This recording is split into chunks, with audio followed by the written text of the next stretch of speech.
പമ്പുകളെക്കുറിച്ചുള്ള കൂടുതൽ അറിവിനായി Thundathil ട്രേഡേഴ്സിൻ്റെ channel subscribe ചെയ്യുക. വളരെ സിമ്പിളായിട്ട് ഇതേപോലെ നമ്മൾ വാൽവ് തുറക്കുമ്പോൾ ആദ്യം പറഞ്ഞ പോലെ തന്നെ ഓണാവും. അതേപോലെ തന്നെ സിമ്പിളായിട്ട് നമ്മൾ വാൽവ് ക്ലോസ് ചെയ്യാൻ നേരത്ത് മോട്ടോർ ഓഫ് ആവും. എല്ലാവർക്കും നമസ്കാരം, ഞാൻ എൽദോസ്. തുണ്ടത്തിൽ ട്രേഡേഴ്സിൻ്റെ മറ്റൊരു വീഡിയോയിലേക്ക് എല്ലാവർക്കും സ്വാഗതം. നമ്മുടെ ഇന്നത്തെ വീഡിയോ സാധാരണ ഒരു സെൽഫ് പ്രൈമിംഗ് പമ്പിനെ എങ്ങനെ ഓട്ടോമാറ്റിക് പ്രഷർ പമ്പാക്കി മാറ്റാം എന്നതാണ് നമ്മുടെ ഇന്നത്തെ വീഡിയോ. നമ്മളിതിനെ ഒരു കാർ വാഷർ പമ്പായിട്ടും ഇതേപോലെ പ്രഷർ ബൂസ്റ്റർ പമ്പായിട്ടൊക്കെ നമ്മൾ നോർമലി യൂസ് ചെയ്യാറുണ്ട്. അപ്പോൾ ഇതിലുള്ളൊരു പ്രശ്നം എന്താണെന്ന് വെച്ച് കഴിഞ്ഞാൽ, ഇതിലൊരു പ്രഷർ സ്വിച്ച് നമ്മൾ കണക്ട് ചെയ്തില്ല എന്നുണ്ടെങ്കിൽ നമ്മുടെ ഓട്ടോമാറ്റിക് ഓപ്പറേഷൻസ് വരാൻ നേരത്ത്, അതായത് ടാപ്പ് തുറക്കുമ്പോഴോ ഷവർ തുറക്കുമ്പോഴോ ഇത് തനിയെ ഓൺ ആവില്ല, നമ്മൾ മാനുവലായിട്ട് ഓൺ ചെയ്യേണ്ടി വരും.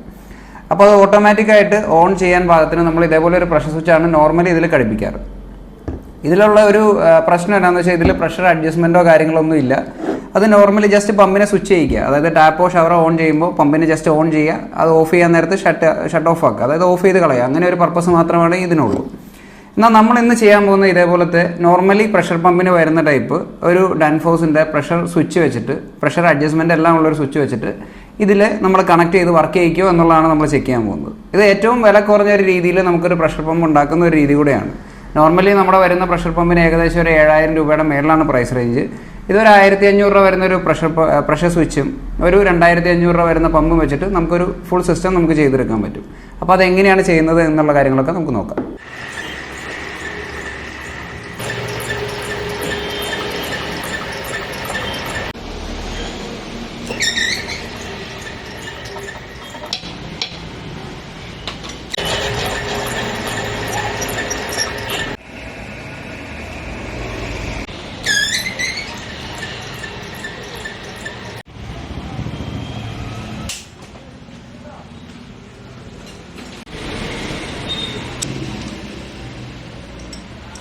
ഓക്കെ, അപ്പോൾ നമ്മൾ ഇതേപോലത്തെ ഒരു പമ്പിൻ്റെ ഹെഡ് എടുത്ത്, നിങ്ങൾ കണ്ടിട്ടുണ്ടെങ്കിൽ നമ്മൾ കഴിഞ്ഞ തവണ സോളാറിൻ്റെ പമ്പ് ഉണ്ടാക്കിയ സോളാർ പമ്പ് സെറ്റ് ഉണ്ടാക്കിയ ഒരു പമ്പാണ്. അപ്പോൾ അതിൻ്റെ ഇത് നമ്മൾ ഒരു ചെറിയ നിപ്പിൾ തുളച്ചിട്ട് അതിനൊരു ത്രെഡ് വെട്ടി. ഈ കാസ്റ്റ് അയണിന് കട്ടി കുറവാണ്. അപ്പോൾ ഞാൻ വിചാരിച്ചു അതിൽ പ്രഷർ സ്വിച്ച് നമ്മൾ ഡയറക്റ്റ് കയറ്റി തുറക്കുകയൊക്കെ ചെയ്ത് അതിൻ്റെ ത്രെഡ് പോയാൽ പിന്നെ നമുക്കൊന്നും ചെയ്യാൻ പറ്റില്ല. അപ്പോൾ നമ്മൾ സ്ഥിരമായിട്ട് അതിൽ ഇതുപോലെ ഒരു ചെറിയ നിപ്പിൾ നമ്മൾ ത്രെഡ് ചെയ്ത് വെക്കും. അത് ടഫ്ലോണൊക്കെ വെച്ച് ചെയ്യുന്നത് നമുക്ക് കാണിച്ചു തരാം. അത് കഴിഞ്ഞിട്ട് അതിലേക്ക് നമ്മൾ ഈ പ്രഷർ സ്വിച്ച് കണക്ട് ചെയ്തിട്ട് ഈ പ്രഷർ സ്വിച്ചിൻ്റെ വയറിങ് എങ്ങനെ ചെയ്യുന്നതെന്ന് നോക്കാം. നമുക്കതൊന്ന് കണക്ട് ചെയ്ത് നോക്കാം. അപ്പോൾ നമ്മുടെ ത്രെഡ് റെഡിയായി. നമ്മളിനി അതിലേക്ക് ഈ നിപ്പിൾ കണക്ട് ചെയ്യുകയാണ്. ഞാൻ അതിൽ ഓൾറെഡി കുറച്ച് ടഫ്ലോണും കുറച്ച് ഷെല്ലാക്കും തൂത്തിട്ടുണ്ട്. Air tight ആയിട്ടിരിക്കണം. പിന്നെ നമ്മുടെ കേസിങ്ങിൻ്റെ കുറച്ച് വണ്ണം, അതായത് തിക്നെസ് കുറവായതുകൊണ്ട് നമുക്കത് റിസ്ക്കാണ്. അതപ്പോൾ എപ്പോഴും ഈ നിപ്പിൾ ഉപയോഗിച്ച് തന്നെ വേണം കണക്ട് ചെയ്യാനായിട്ട്. കാരണം കേസിങ്ങിൻ്റെ ത്രെഡോ കാര്യങ്ങളോ ആദ്യം പറഞ്ഞ പോലെ പോയി കഴിഞ്ഞ് കഴിഞ്ഞാൽ പിന്നെ നമുക്ക് മൊത്തം കേസിങ് മാറ്റേണ്ടി വരും. തുളച്ചിട്ട് വന്ന ഹെഡ് നമ്മളിതിലേക്ക് കണക്ട് ചെയ്യുകയാണ്. നല്ലൊരു ഇത് തുളച്ച് വെറുതെ കളയണ്ടല്ലോ, പരീക്ഷണമല്ലോ എന്ന് വിചാരിച്ചിട്ടാണ് നമ്മൾ ഒരേ ഇത് തന്നെ വെച്ചിട്ട് ചേഞ്ച് ചെയ്ത് പിടിപ്പിക്കുന്നത്. അത് കഴിഞ്ഞിട്ട് നമ്മുടെ പ്രഷർ സ്വിച്ച് കണക്ട് അതിൻ്റെ കണക്ഷനും കാര്യങ്ങളൊക്കെ കാണിച്ചു തരാം. എന്നിട്ട് നമുക്ക് പ്രാക്ടിക്കലായിട്ട് ഒരു ചെറിയ ഷവർ ഹെഡ് വെച്ചിട്ട് ഇത് വർക്ക് ചെയ്യുമോ ഇല്ലയോ എന്നുള്ളത് ചെക്ക് ചെയ്യണം. പിന്നെ നമ്മളൊരു പണ്ടൊരു വീഡിയോയിൽ ചെയ്ത പോലെ ഇതൊരു കാർ വാഷായിട്ട് നമുക്ക് യൂസ് ചെയ്യാവുന്നതാണ്. അതിലും ഇതേ പ്രഷർ സ്വിച്ച് തന്നെ വെച്ച് കഴിഞ്ഞാൽ നിങ്ങൾ ആ ഗണ്ണ് ഓഫ് ചെയ്യാൻ നേരത്തെ ഇത് ഓട്ടോമാറ്റിക്കായിട്ട് ഓഫ് ആവുകയും ഗണ്ണ് ഓപ്പൺ ചെയ്യുമ്പോൾ മോട്ടർ തനിയെ ഓണാവുകയും ചെയ്യണം. ഓണാവുകയും ചെയ്യുമെന്നാണ് എൻ്റെ വിശ്വാസം. നമുക്കൊന്ന് ട്രൈ ചെയ്ത് നോക്കാം. എന്തായാലും ഇതെല്ലാവരും കോമൺ ആയിട്ട് യൂസ് ചെയ്യുന്നൊരു സിസ്റ്റമാണ്. പിന്നെ എല്ലാവരും ഇത്തിരി ഒരു നമ്മൾ നോക്കുവാണെങ്കിൽ ആവറേജ് ഒരു പ്രൈസ് റേഞ്ച് ഇത്തിരി കൂടുതലാണെന്നേ ഉള്ളൂ ഈ പ്രഷർ പമ്പിൻ്റെ ഈ സിസ്റ്റമാക്കി മാറ്റി കഴിയുമ്പോൾ. പിന്നെയുള്ളൊരു അപാകത, നമുക്ക് ഇതിനൊരു പ്രഷർ ടാങ്ക് വെക്കാനുള്ള ഒരു സ്പേസിങ് ഇല്ല എന്നുള്ളതാണ്. അത് വേണമെങ്കിൽ നമുക്ക് ലൈനിൽ കണക്ട് ചെയ്യാൻ പറ്റും. ഈ നോർമലി വരുന്ന സെറ്റുകൾക്കെല്ലാം പ്രഷർ ടാങ്ക് വരുന്നുണ്ട്. അത് പെട്ടെന്നുള്ളൊരു ഓപ്പണിങ്ങും ഒരു ഷട്ട് ഓഫൊക്കെ വരാൻ നേരത്തുള്ള ആ ഹാമറിംഗ് ഒക്കെ ഒഴിവായി കിട്ടും. നമുക്ക് അങ്ങനെയുള്ള ചില ലിമിറ്റേഷൻസ് ഉണ്ട് ഈ മോഡലിന്. അപ്പോൾ നമ്മൾ നോർമലി ഒരു പ്രഷർ പമ്പ് കണക്ട് ചെയ്യാൻ നേരത്ത് നമ്മുടെ ടാങ്കിൽ നിന്ന് വരുന്ന ലൈൻ കട്ട് ചെയ്തിട്ടാണ് നമ്മൾ ചെയ്യുന്നത്. നമുക്കിവിടെ അതിനുള്ള സൗകര്യം ഇല്ലാത്ത കാരണം നമ്മുടെ ടെസ്റ്റിംഗ് ടാങ്കിൽ നിന്ന് ഒരു ഫുഡ് വാൽവ് വെച്ചിട്ട് നമ്മൾ ആ പമ്പിന് സെക്ഷൻ കൊടുത്ത് അത് വലിപ്പിക്കാൻ പോവുകയാണ്. അതിന് വേണ്ടിയിട്ട് ഞാനൊരു സൈഡിൽ ഫുഡ് വാൽവും മറ്റേ സൈഡിൽ അതിൻ്റെ മോട്ടറിൻ്റെ ഫ്ലാഞ്ചും കണക്ട് ചെയ്തിട്ടുണ്ട്. ഇനി നമുക്കിത് മോട്ടറിലേക്ക് കണക്ട് ചെയ്യാം.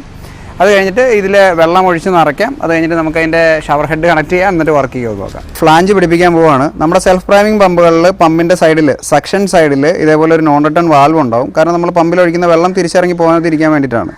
നമുക്കിവിടെ ആക്ച്വലി അത് ഉപയോഗമില്ല, കാരണം നമ്മൾ ഫുഡ് വാൽവ് കണക്ട് ചെയ്യാണ്. എങ്കിലും അത് വെക്കുന്നതാണ് നല്ലത്. കാരണം പ്രഷർ പമ്പായിട്ട് നമ്മൾ യൂസ് ചെയ്യാൻ നേരത്ത് പമ്പ് ലോഡാവാൻ ബാക്ക് പ്രഷർ പോകാതിരിക്കാൻ വേണ്ടി അത് ഹെൽപ്പ് ചെയ്യും. ഇതിൽ കുറച്ച് ടഫ്ലോൺ ചുറ്റിയിട്ടുണ്ട്. നമ്മുടെ കണക്ഷൻസ് എല്ലാം മാക്സിമം എയർ ടൈറ്റ് ആയിട്ട് നിന്നാലാണ് നമുക്ക് ആ ലൈനിലെ ലോഡ് നിർത്താൻ പറ്റുള്ളൂ.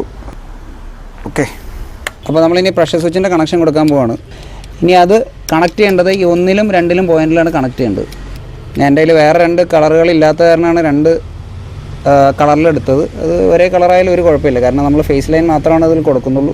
അപ്പോൾ നമ്മുടെ പ്രഷർ സ്വിച്ചിൻ്റെ ഒരു പോയിന്റിൽ നിന്നുള്ള ലൈൻ നമ്മുടെ മോട്ടറിൻ്റെ ഒരു ലൈനിലേക്ക് കണക്ട് ചെയ്തു.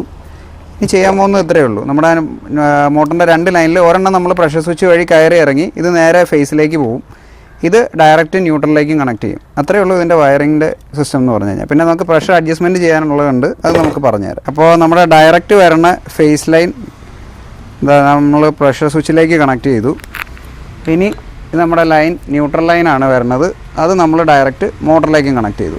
ഓക്കെ, നമുക്ക് ഇനി ഇതിൽ പ്രഷർ സെറ്റ് ചെയ്യണം. കാരണം ഇപ്പോൾ ഇതിൽ ഡിഫോൾട്ടായിട്ട് സെറ്റ് ചെയ്ത് വെച്ചിരിക്കുന്നത് റേഞ്ച് 4 ബാറാണ്. 4 ബാർ പ്രഷർ ഈ പമ്പ് ജനറേറ്റ് ചെയ്യില്ല. ഇത് അറൗണ്ട് 2.5 to 3 മാക്സിമം അത്രേ ജനറേറ്റ് ചെയ്യുള്ളൂ. അപ്പോൾ നമ്മൾ 4ൽ സെറ്റ് ചെയ്ത് കഴിഞ്ഞാൽ മോട്ടർ ഒരിക്കലും ഓഫ് ആവാതെ വർക്ക് ചെയ്തുകൊണ്ടിരിക്കും. അപ്പോൾ നമ്മൾ ഈ റേഞ്ച് നമുക്കൊരു 2.5 സെറ്റ് ചെയ്താൽ മതി. ഈ ഡിഫറൻഷ്യൽ പ്രഷർ നമുക്കൊരു മാക്സിമം ഒരു 1 സെറ്റ് ചെയ്താലും മതി. ഓക്കെ, അപ്പോൾ നമ്മുടെ തൽക്കാലം അഡ്ജസ്റ്റ്മെൻറ്റ് അത്രയും ചെയ്താൽ മതി. നമുക്കിനി ആവശ്യമുണ്ടെന്നുണ്ടെങ്കിൽ നമുക്കത് മോട്ടർ ഓണായി കഴിഞ്ഞിട്ട് നമുക്ക് വേണ്ട അഡ്ജസ്റ്റ്മെൻറ്റ്സ് പിന്നെ ചെയ്യാം. വയ്ക്കുക, ലോക്ക് ചെയ്ത് വയ്ക്കുക.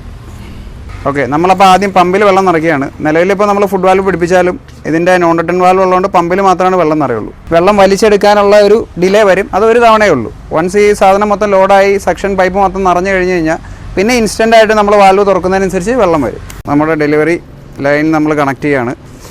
ഫസ്റ്റ് നമുക്കൊന്ന് പമ്പ് ചെയ്തിട്ട് ഇതിൻ്റെ പൈപ്പ് ലോഡാക്കി എടുക്കാം. അത് കഴിഞ്ഞിട്ട് നമുക്ക് അതിലേക്ക് ഒരു ഷവർ ഹെഡ് കണക്ട് ചെയ്തിട്ട് ഇതെങ്ങനെ വർക്ക് ചെയ്യണമെന്ന് നോക്കാം. നമ്മൾ നിലവിൽ മോട്ടർ ഓൺ ചെയ്ത് ലൈൻ ലോഡാക്കി നിർത്തിയേക്കുകയാണ്. ഏകദേശം 1.5 kg അടുത്ത് പ്രഷറാണ് ഇപ്പോൾ ലൈനിലുള്ളത്. നമുക്കിനി വാൽവ് ഓപ്പൺ ചെയ്തിട്ട് നമ്മുടെ മോട്ടർ വർക്ക് ചെയ്യുമെന്ന് നോക്കാം. ഇതാണ് നമ്മുടെ അതിൻ്റെ സിസ്റ്റം. അതായത് നമ്മൾ വാൽവ് ഓപ്പൺ ചെയ്തു, മോട്ടർ ഓണായി, ഇതാ പ്രഷറിൽ വെള്ളം തള്ളുന്നുണ്ട്. ഇനി നമ്മൾ ആ വാൽവ് ഓഫ് ചെയ്യുമ്പോൾ ഇതാ മോട്ടർ ഷട്ട് ഓഫായി. വളരെ സിമ്പിളായിട്ട് നമുക്ക് ചെയ്തെടുക്കാവുന്ന ഒരു കാര്യമുള്ളൂ. ഇതാ നമ്മളിപ്പോൾ ഷവറിൽ സാധാരണ തുറക്കുന്ന പോലെ വാൽവ് ഓപ്പൺ ചെയ്യുന്നു, മോട്ടർ ഓണായി.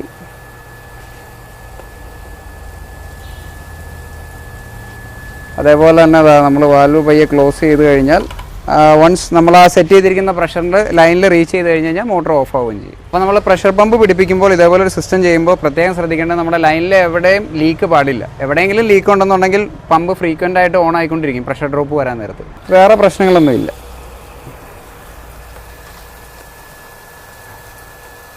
നല്ല പെർഫോമൻസ് കിട്ടും. നമുക്കൊരു അത്യാവശ്യം ഒരു റെയിൻ ഷവറൊക്കെ ആണെങ്കിൽ തന്നെ നല്ല രീതിയിൽ വർക്ക് ചെയ്യാനുള്ള പ്രഷർ നമുക്ക് ഈ ഒരു ചെറിയ മോട്ടർ വെച്ച് കിട്ടും. അതേപോലെ തന്നെ വാൽവ് ക്ലോസ് ചെയ്തു, നമ്മുടെ മോട്ടർ ഓഫായി. ഇന്നത്തെ വീഡിയോയിലൂടെ വളരെ സിമ്പിളായിട്ടൊരു സെൽഫ് പ്രൈമിംഗ് പമ്പ് എങ്ങനെ ഒരു ഓട്ടോമാറ്റിക് സിസ്റ്റമാക്കി മാറ്റാമെന്ന് നമ്മൾ കണ്ടു. അതായത് വെറുതെ ഒരു വാൽവ് ഓപ്പൺ ചെയ്യാൻ നേരത്ത് വെള്ളം വരുന്നതും വാൽവ് ക്ലോസ് ചെയ്യാൻ നേരത്ത് മോട്ടർ ഓഫ് ആവുന്നതും നമ്മൾ കണ്ടു. ഇതേപോലെ നിങ്ങൾക്ക് എല്ലാവർക്കും പരീക്ഷ നോക്കാവുന്ന വളരെ സിമ്പിളായിട്ടുള്ളൊരു വീഡിയോ ആണ് നമ്മളിന്ന് ചെയ്തത്. അപ്പോൾ ഞങ്ങളുടെ വീഡിയോസ് ഇഷ്ടപ്പെടുന്നുണ്ടെങ്കിൽ തീർച്ചയായിട്ടും ചാനൽ സബ്സ്ക്രൈബ് ചെയ്യുക. നിങ്ങൾക്കിത് ഉപകാരപ്പെട്ടു എന്ന് കരുതുന്നുണ്ടെങ്കിൽ നിങ്ങളത് മറ്റുള്ളവരിലേക്ക് ഷെയർ ചെയ്ത് കൊടുക്കുക. Thank you.